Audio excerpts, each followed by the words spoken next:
Le plus grand squat de France était en train d'être évacué le mercredi 17 avril, dans la banlieue sud de Paris, à 100 jours des Jeux Olympiques. Il a accueilli jusqu'à 450 migrants en situation régulière pour la plupart, selon les associations qui leur apportent leur soutien. À 100 jours des JO Paris 2024, le plus grand squat de France était en cours d'évacuation mercredi 17 avril au matin dans la banlieue sud de Paris, ont constaté des journalistes de l'AFP.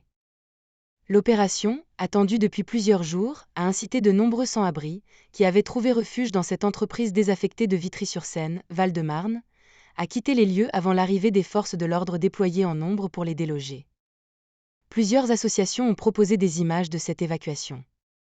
Quelques 250 agents ont été mobilisés pour cette opération, selon la préfecture du Val-de-Marne. Des valises à la main, contenant tous les effets de leur vie en France, le visage inquiet, les quelques 300 occupants qui restaient encore ont quitté les lieux peu après 8 heures. Alerte sur le sort des sans-abri parisiens à l'approche des JO.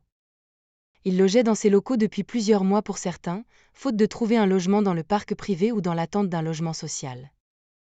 Selon l'association United Migrants, qui leur apporte régulièrement son aide, 80% d'entre eux sont en situation régulière en France.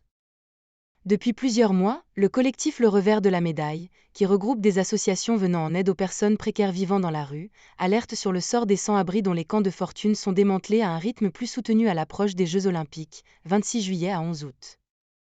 Avec AFP.